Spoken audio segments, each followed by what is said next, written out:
Hello everyone, সবাই কেমন আছো? আশা করি সবাই অনেক ভালো আছো। তো আজকে আবার একটা মিনি ব্লগ নিয়ে চলে আসলাম। তো সকাল সকাল চা খেতে খেতে দেখলাম আমার লেবু গাছের লেবুটা কই গেল। ও বাবা, দেখি পেকে একদম নিচে পড়ে রয়েছে। তো আমি এটাকে তুলে নিলাম। আজ থেকে প্রায় 4 মাস আগে লেবু গাছটা কিনে নিয়েছিলাম। তো এটা আমার গাছের প্রথম লেবু, তো দুপুরবেলা ভাত দিয়ে খাওয়া যাবে। তো এখন চলো আমি একটু ব্রেকফাস্ট বানাবো, ডিম টোস্ট বানাবো। তো ডিম টোস্ট আমি অনেক দিন খাইনি, তো ভাবলাম চলো বানানো যাক। তো প্রথমে সব সামগ্রীগুলো নিয়ে নিয়েছি আর দুখানা ডিম নিয়ে নিয়েছি, সেটাকে আমি এই যে ফাটিয়ে নিলাম।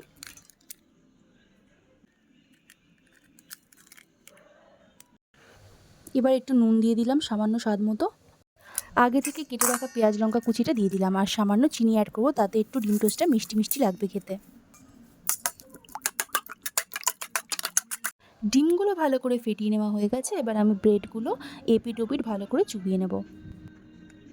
সব ব্রেডগুলো ভালো করে ডিমে ডিপ করার পরে আমি ফ্রাই করে নেব। তো এইদিকে আমি কালা চাটুতে সাদা তেল গরম করতে দিয়ে রেখে দিয়েছি।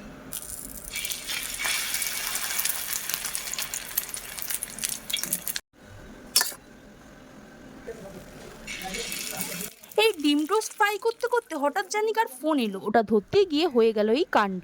একটু জ্বলে গেল আমার ব্রেডগুলো, কিন্তু খেতে মন্দ হয়নি। কিন্তু খেতে কিন্তু সেই হয়েছিল, সেই স্বাদ। তো গরমও ছিল। তো যাই হোক, এবার আমি খাওয়া দাওয়া শেষ করে প্রস্তুতি নেব লাঞ্চের। তো আমি কিন্তু আজকে পুঁই শাক বানাবো, তাও আবার ইলিশ মাছের মাথা দিয়ে, কিন্তু একদমই প্রথম। তো আমি যদি কিছু ভুল করে থাকি প্লিজ কেউ আমার মজা উড়িও না। তো আমি সবজির মধ্যে কুমড়ো, গাঁটি কচু আর আলু কেটে নিয়েছি। বেগুন ছিল না, আর বেগুন খাইও না আমার অ্যালার্জির জন্য। তো এদিকে কড়াইতে আমি বসিয়ে দিলাম একটু সাদা তেল আর পাঁচফোড়ন আর কাঁচা লঙ্কা, এতে আমি ফোড়ন দিয়ে নেব।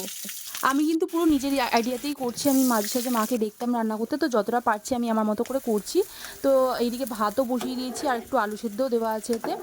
আর এইদিকে পেঁয়াজটা মোটামুটি ভাজা ভাজা হয়ে গেছে, ওতে আমি এবার একটু আদা দিয়ে দেবো আর বাকি মশলাগুলো দিয়ে দেবো, যেমন জিরে, ধনে, গুঁড়ো লঙ্কা, হলুদ, নুন। ঠিক আছে। তো এটা আমি ভালো করে কষিয়ে নিয়েছি আর এবারে কেটে রাখা সবজিগুলো, পুঁই শাকগুলো দিয়ে নিয়েছি। আর এই দেখো মোটামুটি রেডি হয়ে এসছে, সব গলে গেছে। এবার আমি মাছের মাথাগুলো দিয়ে দেবো। তার আগেই ভাতটা আমি নামিয়ে নেবো, ভাতটা হয়ে এসছে। ভাতটা নামিয়ে নিয়েছি আর এইদিকে আমি পুঁই শাকের মধ্যে মাছের মাথাগুলো দিয়ে নেব।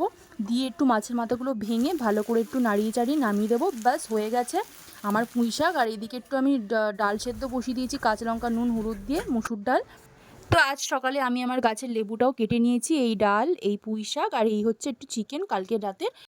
তো চলো এবার খাওয়া যাক। তো পুঁই শাকটা দিয়েই আমি শুরু করব। আর রিভিউটা কিন্তু আমি তোমাদের অনেস্টলি দেবো, ভালো কি মন্দ অবশ্যই জানাবো।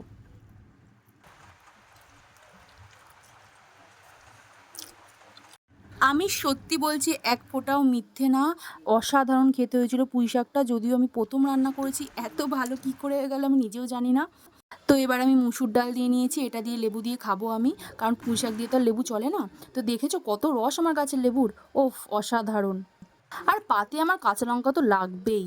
তো চলো, মোটামুটি আমার খাবার প্রায় শেষের দিকে। চিকেনটা দিয়ে আমি খাওয়াও শেষ করব আর আজকের ভিডিওটাও শেষ করব। আজকের জন্য সবাইকে টাটা।